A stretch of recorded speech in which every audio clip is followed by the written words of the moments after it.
Welcome to Queenie Movie Recap. Ang title ng penaykulang ito ay $60 Million Man. Sa pagsisimula ng kwento ay makikita ang isang lalaki na ginagawang pangmumug ang gatas. Siya ay isang anak ng college director. Siya ang pinakamayabang at mahilig siya mang-trip ng mga kaklase niya. Dahil dito ay nakita siya ng isang babae. Siya ay si Chung Chung, pamangkin ni Professor. Kaya dahil dito pumunta si Sing sa klase ni Professor upang malaman kung totoo ngang magaling ito. Dahil sa paghamon ni Sing kay Professor ay gumawa ito ng isang nakakadiring gawain. Dahil kung tumagal si Sing na hindi nahihimatay ay sasagutin ni Professor ang lahat ng tanong nito. Ngunit sa bandang huli ay nahimatay pa rin ito. Sa sumunod na eksena ay sinabihan niya si Chung Chung na ipapatanggal niya ang tito nito at pati siya, pero sinabi ni Professor na walang sinuman ang makatatanggal sa kanya at hinamon niya si Sing na sabihin na hindi siya anak ng director. Kaya sinabi ito ni Sing dahil dito ay binogbog siya ng mga estudyante.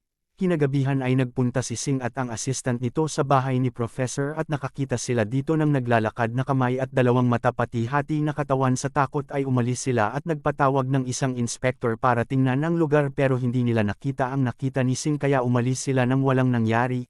Kinabukasan ay umuwi na ng mansyon ang daddy ni Sing. Sa takot nitong balikan siya ni Professor ay nagsuot siya ng pang-baseball kaya naman napalo niya ang kanyang ama sa ulo. Sa sumunod na eksena ay nag-doorbell kaya inakala ni Sing na si Professor yun, pero pagbukas niya ng pinto ay isang magandang babae siya, si Bonnie. Nakiligo ito sa swimming nila dahil sira ang bathtub ng bahay nila Bonnie. Pagkatapos ay nag-inuman sila Sing at Bonnie at habang nag-iinuman sila ay in-announce na may sayawan at may mananalo kaya kinausap ni Bonnie si Sing na sumayaw sila at kapag pumayag si Sing ay may uuwi niya na si Bonnie. Dahil dito ay napapayag si Sing. Habang nagsasayaw sila niyakap siya ni Bonnie dahil nakita nito ang kanyang asawa at ito ay boss ng Yakuza. Nang malaman ito ni Sing ay paalis na sana siya nang bigla silang hawakan sa kamay ng host at sabihin na sila ang winner kaya nakita sila ng asawa ni Bonnie. Pagkatapos ay umuwi silang nakatulog si Sing nang ihahanda na ni Bonnie ang ituturok kay Sing para siya ay magising. Ay inakala ni Sing na may gagawin si Bonnie na magugustuhan niya kaya imbis na sa dibdib maiturok ay sa ibang parte ito naitusok. Dahil dito noontog si Bonnie. Nakita naman ni Sing na pumatay ng tao ang asawa ni Bonnie. Dahil dito agad siyang umalis ng mansyon. Hinabol siya ng mga tauhan pero hindi siya naabutan.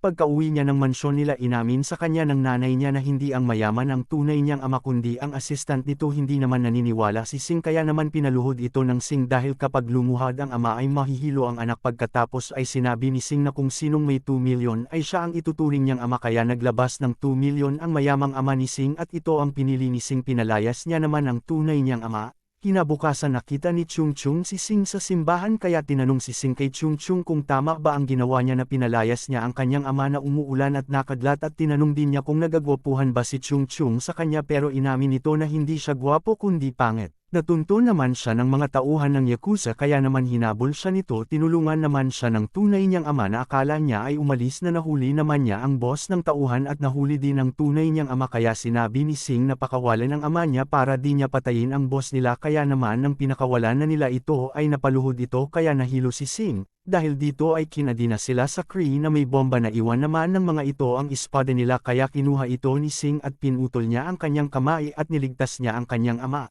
Sa kabilang banda na naginip naman si Chung Chung na nasabugan si Sing kaya pinuntahan siya ng kanyang tito at biglang may tumawag sa kanya at sinabing pumunta sa hospital dahil nasabugan si Sing.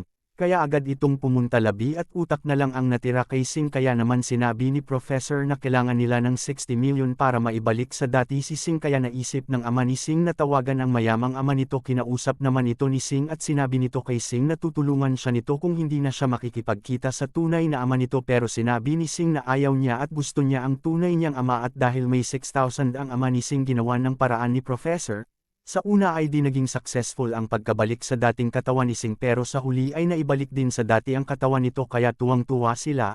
Pagkatapos ay nagpagawa si Professor ng peking libing dahil kapag nalaman ng Yakuza na buhay pa siya ay papatayin din siya. Sa sumunod na eksena ay pumunta ang dating kaklase ni Sing at sinabi na may trabaho na nag-aantay sa kanya. Ang trabaho pala itong ay maging isang teacher. Kaya agad itong pinuntahan ni Sing. Pagdating niya doon ay pinagtripan na agad siya ng mga estudyante niya at ginapos siya sa may gate ng school. Dito ay nakita siya ni Chung Chung at tinanong kung okay lang siya. Sinabi naman niyang okay lang siya. Biglang dumating ang kadate ni Chung Chung dahil dito binalak ni Sing na magpakamatay. Agad namang naihagis ni Professor ang chip para magawa na ni Sing ang lahat ng bagay. Magagaya na ni Sing ang lahat ng bagay tulad ng rice cooker at toothpaste.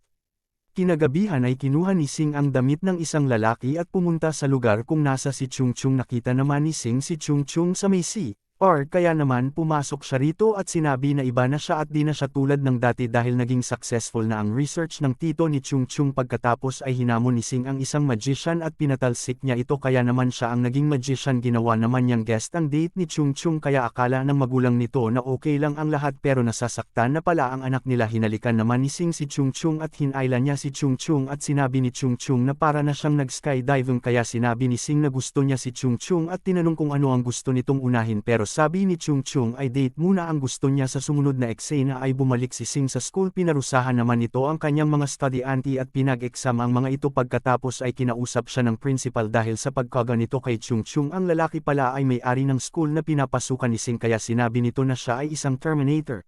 Kinuha naman sila ng mga taga-mental dahil akala ay nababaliw na sila kaya si Sing na ang naging bagong principal ng school habang naglalaro naman sila dumating ang tauhan ng Yakuza at nagpaputok ito na alala naman sila ni Sing kaya naman ginawang bola ni Sing ang boss ng tauhan ng Yakuza dahil dito nagkabali-bali ang buto nito at dahil dito niyaya na ni Chung Chung na magpakasal si Sing dahil sa bali na nga ang buto ng boss ng tauhan ay ginawa na siyang robot ng Yakuza sa sumunod na eksena ay kinasal na nga si Sing at Chung Chung dumating naman doon ang dating kaklase ni Sing pero nakita nito ang kilay nito dahil hindi na ganon ang kilay ng kaklase niya kaya nalaman niyang ibang tao yun nagtakbuhan naman ang mga tao at nagulat si Sing dahil kaya rin pala nitong manggaya ng tao kaya hinabol siya nito at pinasabugan pagkatapos ay nagulat ang lahat dahil si Sing ay naging si Mrs. Wong isang napakalakas na babae at walang sino man ang nakakatalo kaya naman naging oven si Sing at niluto nito ang robot sa loob ng kanyang tiyan binogbog naman ng mga studyante ang Yakuza dahil natalo na sila ang lesson ng kwentong ito ay maging mabait sa lahat ng nakakasalamuhan natin para maging mabait din sila sa atin salamat sa panunood at see you on the next recap.